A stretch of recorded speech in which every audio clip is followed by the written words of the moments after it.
की परीक्षा में पिछले 10 से 15 सालों तक जो भी आपके सवाल पूछे गए हैं टीसीएस के द्वारा, उन सारे सवालों को निचोड़ संग्रह करेंगे आज के एक छोटे सी क्लास में।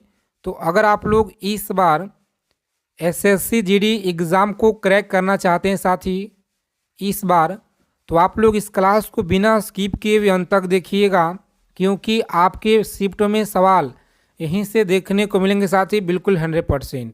तो यह क्लास आपके लिए बहुत ही ज़्यादा इम्पोर्टेंट रहने वाला है आज की क्लास रामबाण।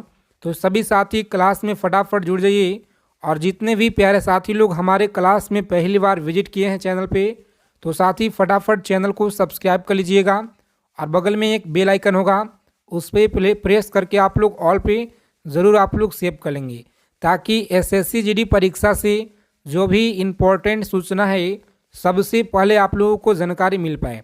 तो चलिए जी, क्लास शुरू हो गया है। आप सभी लोग एक बार क्लास को लाइक कर दीजिए आगे चलने से पहले।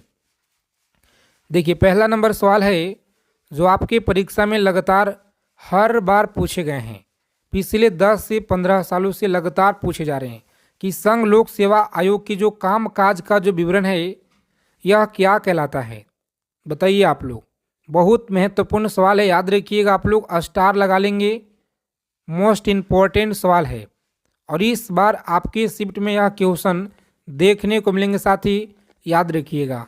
तो सही आंसर आप लोग बताइए फटाफट से क्या होगा इस क्वेश्चन का। चलिए, काफ़ी आप लोग बता रहे हैं यहाँ पे साथी ऑप्शन नंबर ए। तो जिनका भी ऑप्शन ए आ रहा है बिल्कुल शानदार तैयारी है, बेहतरीन तैयारी है आपका। इसी तरह से आप लोग सभी क्वेश्चनों का आंसर आप लोग करते चलिए जी। आगे देखेंगे, अगला प्रश्न है, सांची किस कला एवं उत्पाद का निरूपण करती है।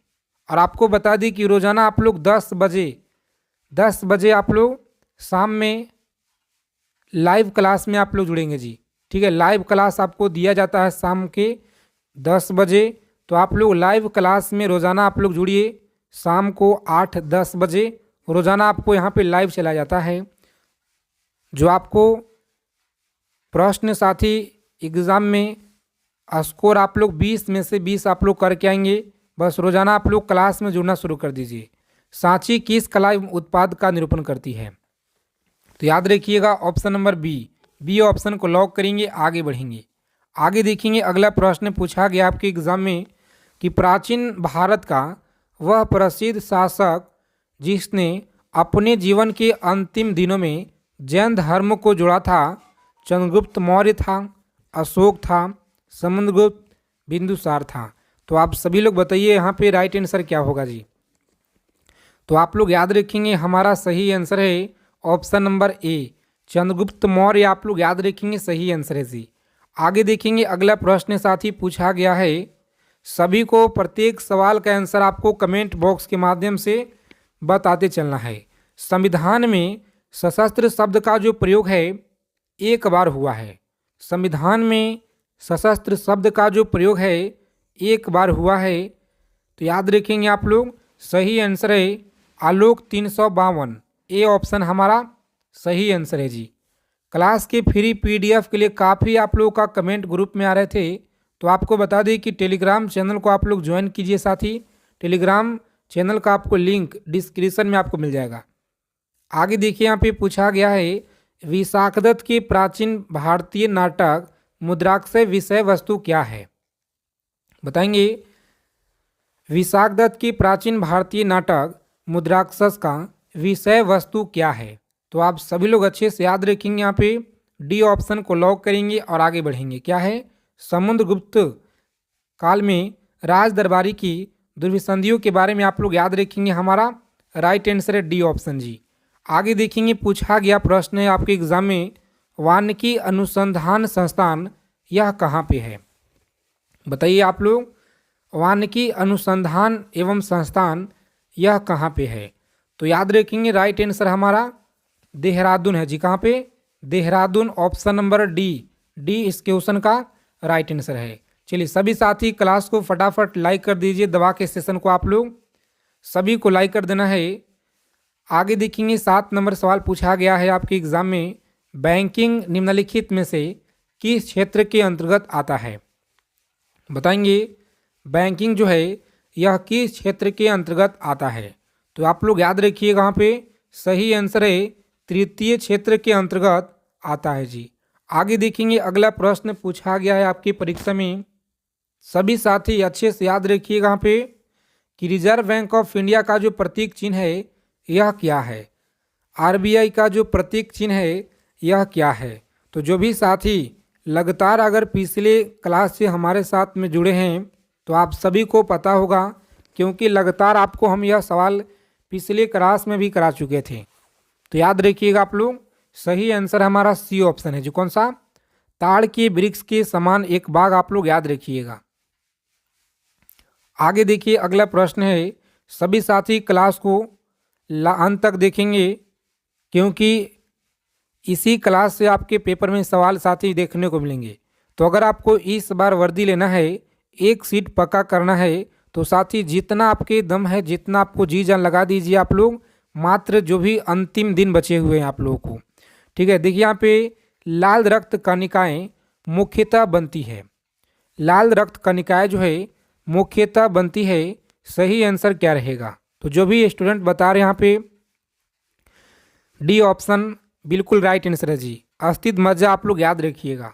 चलिए सभी यहाँ पे बताएंगे आप लोग सभी साथी, कार्बन मोनोऑक्साइड विषादक जो निम्नलिखित में से किसको मुख्यतः प्रभावित करती है। कार्बन मोनोऑक्साइड विषादकता किसको मुख्यतः प्रभावित करती है। तो आप सभी लोग अच्छे से याद रखेंगे, यहाँ पे सही आंसर हमारा डी ऑप्शन है जी। कौन सा, डी ऑप्शन को लॉक करेंगे। रक्त की ऑक्सीजन को वाहन करने की क्षमता आप लोग याद रखेंगे। आगे देखेंगे, यहाँ पे अगला प्रश्न पूछा गया है, किस यूरोपीय कंपनी ने ब्लू वाटर पॉलिसी का सिद्धांत दिया था। बताएंगे किस यूरोपीय कंपनी ने ब्लू वाटर पॉलिसी का जो सिद्धांत है यह दिया था। तो साथियों आप लोग याद रखेंगे, हमारा डी ऑप्शन है सही आंसर। कौन सा, फ्रांसिसो, आप लोग याद रखिएगा। चलिए सभी को आंसर करना है फटाफट से, और क्लास के अंत में आप लोग अपना अपना स्कोर ईमानदारी पूर्वक बता कर जाइएगा कि हाँ इतना क्वेश्चन हमने सही किए हैं जी। ईमानदारी से आप लोग बताइएगा। मानिए तो आपका 4 फरवरी का यह पेपर है और सभी साथी अच्छे से आंसर करेंगे। एलोरा में ओ की गुफाओं की कुल संख्या कितना है। एलोरा में गुफाओं की कुल संख्या कितना है। चलिए सभी साथी याद रखेंगे ऑप्शन नंबर सी ऑप्शन को लॉक करेंगे और आगे बढ़ेंगे। सी ऑप्शन हमारा राइट है जी। चलिए देखेंगे, अगला प्रश्न पूछा गया है कि गांधी जी दांडी यात्रा का जो प्रारंभ है किस तारीख और किस वर्ष किए थे। यानी कि डेट और आपको ईयर बताना है, क्या रहेगा राइट आंसर। यहाँ पे सभी लोग क्लास को लाइक कर दीजिए फटाफट आगे चलने से पहले। जितने साथी क्लास को देख रहे हैं प्लीज़ आप लोग साथी क्लास को लाइक कर दीजिए और चैनल को आप लोग जरूर सब्सक्राइब कर लीजिएगा, ताकि एसएससी जीडी परीक्षा से पल पल की अपडेट आपको मिलता रहे। देखिए राइट आंसर यहाँ पे क्या होगा, तो हमारा बी ऑप्शन है। कौन सा, 12 मार्च 1930 आप लोग याद रखिएगा। वर्ष 2011 की जनगणना के अनुसार भारत में न्यूनतम जनसंख्या घनत्व वाला कौन सा राज्य है। क्या नागालैंड है, अरुणाचल प्रदेश है, मणिपुर है या सिक्किम होगा जी। तो अच्छे से आप लोग याद रखेंगे, यहाँ पे सही आंसर है बी ऑप्शन को लॉक करेंगे और आगे बढ़ेंगे। अरुणाचल प्रदेश आप लोग याद रखिएगा। चलिए सभी साथी फटाफट आंसर करेंगे। यहाँ पे सही आंसर क्या रहेगा, भारतीय संविधान के किस आर्टिकल में निर्वाचन आयोग के लिए प्रावधान किया गया है। बताएंगे आप लोग, इम्पोर्टेंट क्वेश्चन है, परीक्षा के दृष्टि से याद रखिएगा। यह सवाल आपके पेपर में देखने को मिलेंगे साथी, चाहे आपका फर्स्ट शिफ्ट का एग्ज़ाम हो या सेकेंड शिफ्ट हो या आपका थर्ड शिफ्ट हो। तो अच्छे से आप लोग लिख लीजिएगा, एक एक चीज़ों को याद रखिएगा। यहाँ पे आपका राइट आंसर है ऑप्शन नंबर सी। तो सी ऑप्शन को लॉक करेंगे और आगे बढ़ेंगे जी। चलिए देखिए, यहाँ पे 16 नंबर सवाल है। बताइए आप लोग, 16 नंबर सवाल का राइट आंसर आपको बताना है कि संविधान के किस अनुच्छेद के आधार पे वित्तीय आपात की उद्घोषणा राष्ट्रपति करता है। तो साथियों आप लोग याद रखेंगे, राष्ट्रपति करता है। सही आंसर है आर्टिकल 360। याद रखिएगा आप लोग, आर्टिकल 360 के तहत आप लोग याद रखिएगा। चलिए सभी साथी क्लास को बिना स्किप किए हुए अंत तक देखिए। अगर आपको वर्दी लेना है इस बार तो समाजवादी अर्थव्यवस्था का जनक किसे माना जाता है? बताइए, समाजवादी अर्थव्यवस्था का जो जनक है यह किसे माना जाता है? तो प्यारे साथियों आप लोग याद रखेंगे यहाँ पे कार्ल मार्क्स को माना जाता है। हमारा राइट आंसर साथी ऑप्शन नंबर बी ऑप्शन को लॉक करेंगे और आगे बढ़ेंगे। चलिए देखिए अगला क्वेश्चन पूछा गया है, भारतीय अर्थव्यवस्था के उदारीकरण का अग्रदूत किसे कहा जाता है? बताएंगे, भारतीय अर्थव्यवस्था के उदारीकरण का जो अग्रदूत है यह किसे माना जाता है? तो आप सभी को अच्छे से याद रखना, यहाँ पे डॉक्टर मनमोहन सिंह को आप लोग याद रखिएगा। डॉक्टर मनमोहन सिंह को आप लोग याद रखेंगे। चलिए सभी साथी फटाफट आंसर करेंगे। यहाँ पे 19 नंबर सवाल पूछा गया है कि निम्न में से कौन सा पर्वत चोटी भारत में है? बताएंगे कौन सा पर्वत चोटी भारत में है?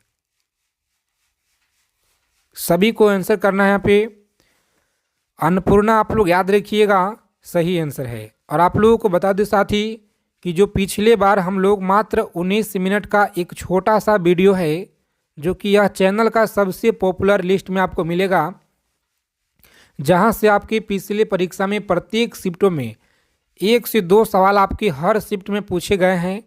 तो अगर आप लोग उस वीडियो को नहीं देखे हैं तो जाइए आप लोग फटाफट से डिस्क्रिप्शन में, या आपको सबसे चैनल का पॉपुलर वीडियो है, पॉपुलर वाले सेक्शन में आप लोग जाइएगा तो सबसे ऊपर में आपको मिलेगा वीडियो SSC GD का है, उससे आप लोग ज़रूर एक बार देखिए और सभी क्वेश्चनों को आप लोग लिख लीजिएगा अच्छे से और याद करके जाइएगा, क्योंकि आपके शिफ्ट में प्रश्न मिलेंगे वहाँ से। देखिए पूछा गया है कि 1913 ईस्वी में कांग्रेस मंत्रिमंडल कितने प्रांतों में बने हैं? बताइए आप लोग, 1937 में कांग्रेस मंत्रिमंडल कितने प्रांतों में बने हैं? तो यहाँ पे याद रखेंगे आप लोग, सही आंसर क्या होगा जी? लॉक करेंगे यहाँ पे ऑप्शन नंबर सी ऑप्शन को लॉक करेंगे और आगे बढ़ेंगे। आगे देखिए पूछा गया है कि भारत के नेपोलियन किसे कहा जाता है? भारत के नेपोलियन किसे कहा जाता है? तो सही आंसर आपको याद रखना है, समुद्रगुप्त को कहा जाता है। किसे? समुद्रगुप्त आप लोग याद रखिएगा, सही आंसर है जी। चलिए देखेंगे यहाँ पे 22 नंबर सवाल पूछा गया है आपके एग्जाम में, तीनों गोलमेज सम्मेलन किस देश में हुआ था? तीनों गोलमेज सम्मेलन किस देश में हुआ था? चलिए आंसर करेंगे आप लोग फटाफट। यहाँ पे सही आंसर क्या रहेगा? तो ऑप्शन नंबर डी आप लोग याद रखिएगा, ब्रिटेन में आप लोग याद रखेंगे, सही आंसर है जी। चलिए पूना समझौता 1932 किसके मध्य हुआ था? पूना समझौता 1932 जो है यह किसके मध्य हुआ था? तो आप लोग याद रखेंगे यहाँ पे महात्मा गांधी एवं भीमराव अंबेडकर के द्वारा। जो भी साथी यहाँ पे हमारा ऑप्शन नंबर ए की तरफ जा रहे हैं, बिल्कुल शानदार तैयारी आपका है। चलिए देखेंगे यहाँ पे अगला क्वेश्चन पूछा गया है कि तमिलनाडु एवं आंध्र प्रदेश तट को किस नाम से जाना जाता है? बताइए आप लोग, तमिलनाडु एवं आंध्र प्रदेश तट को किस नाम से जाना जाता है? तो प्यारे साथियों आप लोग याद रखेंगे, ए ऑप्शन को लॉक करेंगे। यहाँ पे कोरोमंडल तट के नाम से जाना जाता है। आगे देखेंगे 25 नंबर सवाल है कि प्रिज्म से गुजरने पे प्रकाश का कौन सा रंग है जो सबसे अधिक विचलन दर्शाता है? बताइए कौन सा रंग है जो सबसे अधिक विचलन दर्शाता है? तो प्यारे साथियों आप लोग याद रखेंगे, सी ऑप्शन को लॉक करेंगे आप लोग और आगे बढ़ेंगे। सी ऑप्शन हमारा सही आंसर है जी। विश्व में तंबाकू उत्पादन में भारत का जो स्थान है यह कौन सा है? तंबाकू के उत्पादन में भारत का कौन सा स्थान है? तो आप सभी लोग अच्छे से याद रखिएगा, यहाँ पे सही आंसर बताना है, गलत न करेंगे आप लोग, सही आंसर देंगे ऑप्शन नंबर बी। तो बी ऑप्शन को लॉक करेंगे आप लोग और आगे बढ़ेंगे जी। झूम क्या है? चलिए बताइए आप लोग कि झूम क्या है? तो सी ऑप्शन को आप लोग याद रखिएगा, खेती का एक प्रकार है जी। क्या है? खेती का एक प्रकार आप लोग याद रखिएगा। चलिए सभी साथी फटाफट आंसर करेंगे। अब तक कुल कितने बार भारत में राष्ट्रीय आपातकाल लागू किया जा चुका है? बताएंगे। अब तक कुल कितने बार भारत में राष्ट्रीय आपातकाल लागू किया जा चुका है? तो साथियों आप लोग याद रखेंगे, यहाँ पे सही आंसर है बी ऑप्शन को लॉक करेंगे आप लोग और आगे बढ़ेंगे। कभी भी नहीं आप लोग याद रखिएगा। चलिए यहाँ पे साथी सही आंसर आपका ए ऑप्शन होगा जी। कौन सा? ए ऑप्शन को लॉक करेंगे। कितना बार?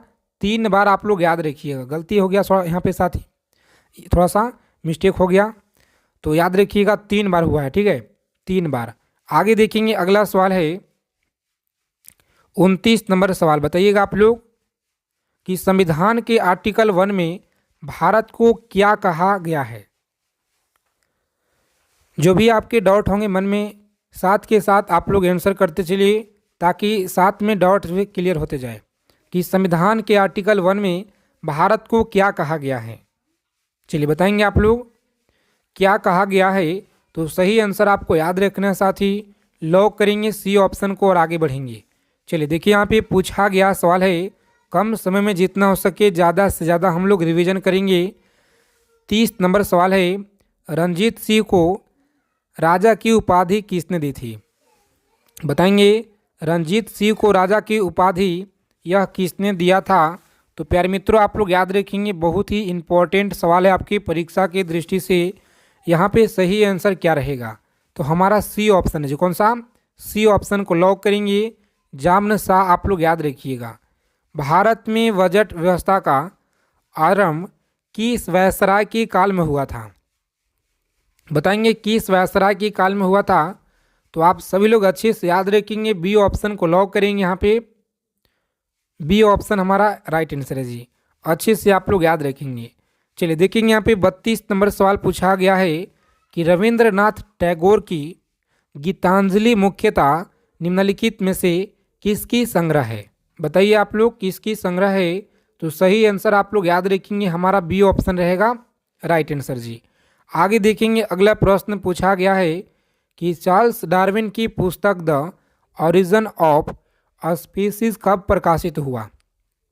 तो आप सभी लोग अच्छे से याद रखेंगे, यहाँ पे 1859 में आपको याद रखना है, सही आंसर है जी। आगे देखेंगे, पूछा गया सवाल है आपके परीक्षा में, एक एक सवालों को आप लोग याद रखेंगे। यहाँ से प्रश्न आपके साथी परीक्षा में डायरेक्ट आपको देखने को मिलेंगे। पंचवर्षीय योजना को अनुमोदित करने वाली सर्वोच्च संस्था कौन सी है? पंचवर्षीय योजना को अनुमोदित करने वाली सर्वोच्च संस्था कौन सी है? तो साथियों आप लोग याद रखेंगे, यहाँ पे सही जवाब है option number C. C option को लॉक करेंगे और आगे बढ़ेंगे। चलिए सभी साथी फटाफट आंसर करेंगे। यहाँ पे बिहार में ब्रिटिश सत्ता का सर्वप्रथम विरोध किसने किया था? बताएंगे आप लोग। बिहार में ब्रिटिश सत्ता का जो सर्वप्रथम विरोध किसने किया था जी? तो सही आंसर आपको याद रखना है, इम्पोर्टेंट क्वेश्चन है, ए ऑप्शन को लॉक करेंगे। अली गौहर आपको याद रखना है। पटना में भवानी मंदिर की जो स्थापना है यह किसने की? पटना में भवानी मंदिर की स्थापना आप लोग याद रखेंगे, सी ऑप्शन को लॉक करेंगे और आगे बढ़ेंगे। चलिए 37 नंबर सवाल है आपकी स्क्रीन पे और सभी को बताना है कि राइट आंसर क्या होगा। भारत में तेल और प्राकृतिक गैस निगम ONGC का मुख्यालय कहाँ पे है? चलिए सभी को कमेंट करना है, सभी को कमेंट करके बताना है कि राइट आंसर क्या रहेगा। तो प्यारे मित्रों आप लोग याद रखिएगा, हमारा राइट आंसर है option number C. C option को आप लोग लॉक कीजिए, देहरादून में आपको याद रखना है जी। चलिए वायुमंडल की कौन सा परत रेडियो तरंगों को परिवर्तित करती है? तो अच्छे से आप लोग याद रखेंगे, हमारा राइट आंसर है सी ऑप्शन को लॉक करेंगे। कौन सा? आयन मंडल आप लोग याद रखिएगा, सही आंसर है जी। पटना युवक संघ की जो स्थापना है यह किसने की? पटना युवक संघ की स्थापना आप लोग याद रखेंगे मनीन्द्र नारायण के द्वारा, आप लोग याद रखिएगा। चलिए सभी साथी फटाफट यहाँ पे आंसर कीजिए आप लोग, सभी परीक्षा के लिए यह सवाल इम्पोर्टेंट है जी। बेगूसराय में चौकीदारी कर का जो विरोध है किस आंदोलन का एक हिस्सा था? तो याद रखिएगा किस आंदोलन का एक हिस्सा था? भारत छोड़ो आंदोलन का एक हिस्सा था। संगम काल में प्रमुख देवता कौन था? संगम काल में प्रमुख देवता आप लोग याद रखेंगे यहाँ पे कौन था, तो याद रखेंगे आप लोग मुरुगन। क्या, तो मुरुगन आप लोग याद रखिएगा, सही आंसर है, सी ऑप्शन को आप लोग लॉक करेंगे। आगे देखिए साथी, पूछा गया आपके एग्जाम में, सभी को अच्छे से याद रखना है यह सवाल का आंसर, क्योंकि यहाँ से सवाल आपके प्रत्येक साल एक न एक सवाल आपको देखने को मिलेंगे आपके शिफ्ट में जी, क्योंकि प्रीवियस ईयर में आपके लगातार पूछे गए हैं पिछले 10 से 15 सालों से। सविनय अवज्ञा आंदोलन के दौरान छापरा जेल कैदियों ने नंगी हड़ताल किस मांग को लेकर के किए हुए थे, तो याद रखेंगे आप लोग स्वदेशी वस्त्रों को लेकर के, याद रखिएगा स्वदेशी वस्त्रों को लेकर के मांग इन्होंने किए हुए थे। आगे देखिए अगला सवाल है, कुशासन के आधार पे किस राज्य को ब्रिटिश साम्राज्य में मिलाया गया, बताएंगे आप लोग। मिलाया गया है ऑप्शन नंबर ए, अवध आप लोग याद रखिएगा। आगे देखेंगे भारत में सर्वप्रथम रेतवाड़ी व्यवस्था करने का जो श्रेय है यह क्या है, तो हमारा डी ऑप्शन रहेगा राइट आंसर जी। चलिए इस क्वेश्चन का राइट आंसर आप लोग कमेंट बॉक्स के माध्यम से जवाब दीजिएगा, देखते हैं कितने लोग सही आंसर करते हैं। और जो भी साथी अगर चैनल पे पहली बार जुड़े हैं तो प्लीज़ साथी आप लोग चैनल को सब्सक्राइब जरूर कर लीजिएगा साथियों, और बगल में ही एक बेल आइकन प्रेस करके ऑल पे सेव कर देना है, ताकि सभी क्लास की नोटिफिकेशन आपको समय से मिलता रहे। तो चलिए मिलते हैं अगले क्लास में अच्छे टॉपिक के साथ।